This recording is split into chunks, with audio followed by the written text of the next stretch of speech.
Good morning, Dr. Palermo with this week's Motivational Monday. You've probably recognized that we're talking a lot about gut health this month.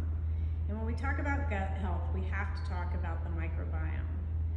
It's sort of funny because about 10 years, it's actually more than 10 years ago, when I started my functional medicine training, and I was speaking with a gastroenterologist about a patient with ulcerative colitis, and I asked him about the patient's microbiome. And he told me I was a little crazy. Well, I might be crazy, but turns out the microbiome is really important with respect to not just GI health, but to a lot of systemic diseases. The microbiome has been associated with a number of chronic diseases, from diabetes to Alzheimer's to autoimmune disease and many other cardiometabolic diseases. Now, if you look back, since 2013, there have been over 19,000 studies, published studies on the microbiome. And now that scientists can do DNA genetic sequencing, they've been able to learn a lot more about different bacteria that make up the microbiome and also what their specific roles are. Today, I'm going to talk about one such bacteria, Akkermansia muciniphila. That's a lot. I'll just call it Akkermansia. It was discovered back in 2004 by none other than Dr. Akkermansia. When you find something, you get to name it after yourself. He was in the Netherlands, and he discovered the bacteria, which is a gram-negative anaerobe. Turns out that Akkermansia only makes up about 1 to 4% of your gut microbiome. It resides in your cecum, which is where your small intestine and your large intestine meet.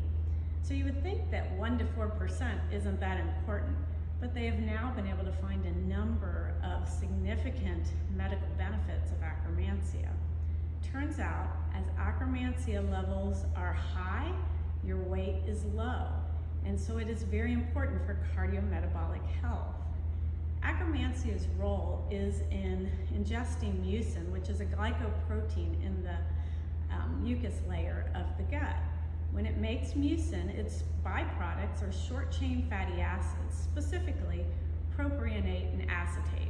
I know this all sounds confusing, but propionate and acetate are really important immunomodulators, which help to stabilize our immune system. So that is super important for our health.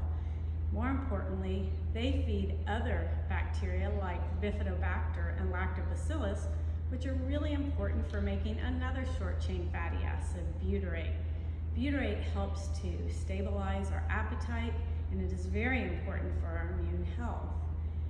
Akkermansia has now been shown in many studies to help with weight loss and cardiometabolic stabilization. In fact, a company, Pendulum, which now is the only company that developed Akkermansia in a probiotic, has done studies which have shown that diabetics who take Akkermansia, or glucose control, which has Akkermansia, actually have drops in their hemoglobin A1C. Akkermansia has also been used to treat patients with colitis, both ulcerative colitis and Crohn's disease. There's been a direct correlation with low levels of Akkermansia and higher risk of ulcerative colitis. In some of these studies, patients were treated with Akkermansia and had resolution of their symptoms without any other medication. It's pretty stunning. Lastly, probably the biggest attention getter with Akkermansia was in cancer treatment. In patients getting immunotherapy, when they received Akkermansia, they had much better results from the immunotherapy used for cancer therapy than the patients who did not receive it. So even though this bacteria only makes up 1 to 4% of your gut, it appears to be a pretty important player.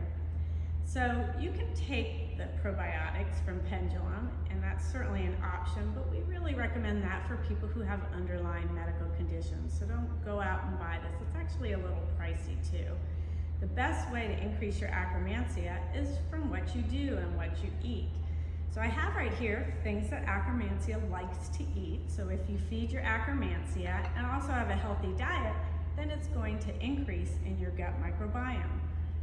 Prebiotics, so things like chicory root and Jerusalem artichoke and inulin that you can find obviously in foods or in prebiotic fibers, are very much liked by the Akkermansia.